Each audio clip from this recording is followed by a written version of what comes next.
Right, so welcome to the garden. Here we are after a long, hot July, and we've done watering and seen plants all the way through from last winter that we've been eating on, germinating and getting seeds going throughout the summer.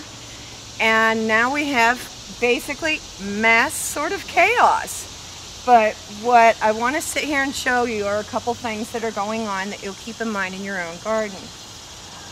Winter food, this is all a Swiss chard, if you will, that has been growing since probably, let's say last September, when I first had these seeds set into the soil. They made it through the winter under cold frame, and now, as you can tell, they're sort of getting ready to bolt or go to seed. But we're still eating this same Swiss chard that we've had in the garden for almost a year. This is a 9-month-old plant that has produced food. Right next to it is some lettuce that does very well in the summer. It has a red tinge to it, and in this case we know this is called red sails because I wrote it on the row marker. And this was planted at the very end of May, and it's still working for 2 months. It's grown a little more bitter, but the red tinge is what allows it to do so well in the summer. It actually absorbs the sun better, and so it's going to last into the heat. Another way to protect this, however, is to put shade cloth over it, or you can bring out a yard umbrella and put up a shade over the hot part of the day. This is an interesting transition in this small garden to look at winter food and summer food right next to each other and realize that we have sort of the variety in height, the variety in volume, and basically choices in our diet. I'm still sauteing the Swiss chard and putting that in a skillet with some onions and softening it and enjoying that on top of pasta or mashed potato, whatever. The lettuces, of course, almost every night I'll be eating something fresh from the garden. What I'm going to do is assure that my tomatoes, even after the rainstorms, stay up. And I'm doing this by virtue of just tying what I call a hula hoop, not a tourniquet, around the tomatoes. And my goal is to keep them as close to the trellis as possible without necessarily cramping their style. And here you can see, after the rainstorms of the last couple days, happy we got that, I'm going to encourage these plants back up, gentle around the blossom, and I'm going to tie this loosely around the trellis, and again, not so tight that I'm going to either break the branches or choke down the circulation around the branches. This is enabling me to watch my tomato plants, keep them in a tidy manner, and give my fruit to come some stability during rainstorms and windstorms and whatnot, which we're getting throughout the summer.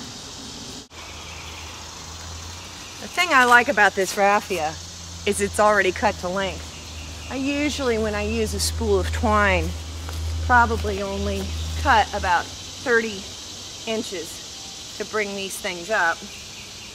As you can see, it's already already cut at about 30 inches. Makes it easy. Plus it biodegrades nicely. And here again, one loosey-loopy here. Piece of raffia. And that really makes the garden look good from a distance too. Now, tomatoes in a raised bed. Everybody wants a tomato, let's just say it. But tomatoes in a raised bed with the quality of the soil that you're nurturing are going to create a lot of leaf growth over fruit growth because the soil is so rich in nitrogen. You're just as apt to have success with a tomato right in the earth in less rich soil or more inferior soil. Everybody seems to want a tomato, so you can go ahead and do a tomato in a raised bed, but you want to bring it in and keep it into a form of control that allows you to grow all these other foods simultaneously. Here we have an oak leaf lettuce that was planted on, there we go, the end of May. Here we have beets. This is bull's blood beets. And what I love about this plant is that it makes a beautiful dark red lettuce that I can add to my salads if I care to, or I can keep plucking these leaves off and sauteing them with my Swiss chard, and in the meantime I have the plant fruit, the beet itself, still growing down below. Let's talk about spacing. When we plant the seeds initially, they're going to be relatively close.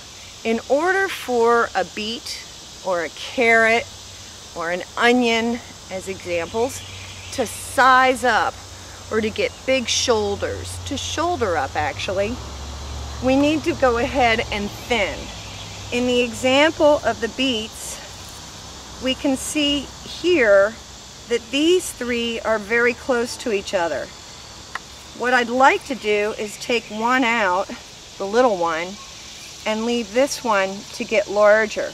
In fact, I might even take two out because that's the only way one of them is going to really get larger. So I gently tuck that back in.